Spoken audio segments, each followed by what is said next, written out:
আমি তো এখানে কোনো টাকা পয়সার জন্য আসিনি, বা এমন চাইনি এখানে এসে যে আমি যাকে বিয়ে করব তার টাকা পয়সা থাকতে হবে, বাড়ি গাড়ি থাকতে হবে, এমন কোনো বিষয় না।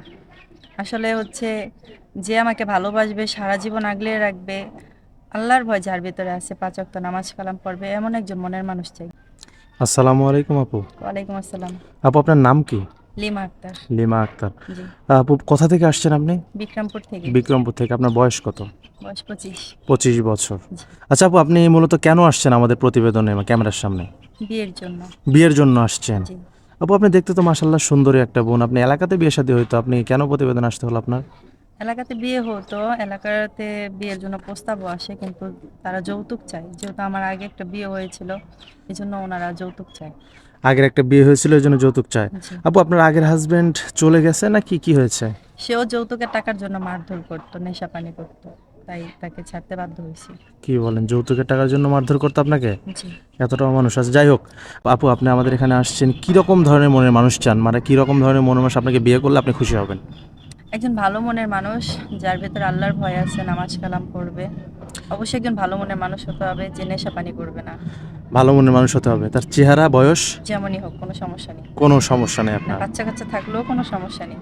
কোনো সমস্যা নেই। জি না। আচ্ছা, যদি কোনো ভাই আপনাকে বিয়ে করতে চায় বা আপনার সাথে যোগাযোগ করতে চায়, কীভাবে যোগাযোগ করবে? আপনাদের মাধ্যমে।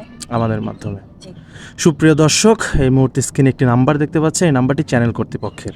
এই নাম্বারে হোয়াটসঅ্যাপ ইমো খোলা আছে। যদি কোনো ভাই লিমা আপুকে পছন্দ করে থাকেন, অবশ্যই একটি স্ক্রিনশট মেরে আমাদেরকে পাঠিয়ে দেবেন এবং ভয়েসের মাধ্যমে বলে দিবেন, আমরা লিমা আপুর সাথে যোগাযোগ করানোর বা কথা বলানোর ব্যবস্থা করে দেব।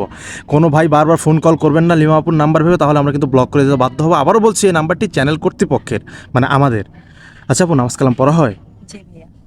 আপু, বিয়ে শাদী করার পরে যে ভাই আপনাকে বিয়ে করবে, তার সাথে তার ফ্যামিলিতে থাকার ইচ্ছা আছে বা তাদের সাথে সংসার করার ইচ্ছা আছে? সে যেভাবে রাখবে আমি সেভাবে থাকতেই রাজি। যেভাবে রাখবে সেভাবে থাকতে রাজি আছেন, তাই তো? জি। আচ্ছা, যদি আপনাকে বিয়ে শাদী করে বিদেশে নিয়ে যায়, থাকতে চান তো তার জি। সাথে? জি। যদি বিয়ে শাদী করে তার গ্রামে নিয়ে যায়, তার গ্রামে আপনি সংসার করবেন তার ফ্যামিলির সাথে, তার মা বাবার সাথে? হ্যাঁ, করব। কোনো ঝগড়াঝাটি করবেন না তো? হুম। ঝগড়াঝাটি সেটা তো প্রত্যেকটা সংসারই আছে, সেটা আমি কেন করব? আমরা কোনো ক্লেম পাবো না তো আমরা যদি বিয়ে শাদী দিয়ে থাকি? না ভাইয়া। আচ্ছা, যদি কোনো ভাই আপনাকে বিয়ে করে গ্রামে নিয়ে যায়, তার ফ্যামিলির সাথে থাকে, তার বাবা মা আছে, সব কিছু আছে, তার একটা বাচ্চা কাচ্চা আছে, ধরেন একটা তার বউ মারা গেছে বা চলে গেছে পরকীয়া করে, আপনি কি তার বাচ্চাকে সামলাইতে পারবেন?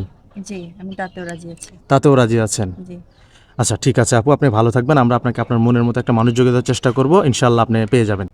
আমি তো এখানে কোনো টাকা পয়সার জন্য আসিনি, বা এমন চাইনি এখানে এসে যে আমি যাকে বিয়ে করব তার টাকা পয়সা থাকতে হবে, বাড়ি গাড়ি থাকতে হবে, এমন কোনো বিষয় না। আসলে হচ্ছে যে আমাকে ভালোবাসবে, সারা জীবন আগলে রাখবে, আল্লাহর ভয় যার ভিতরে আছে, 5 ওয়াক্ত নামাজ কালাম পড়বে, এমন একজন মনের মানুষ চাই।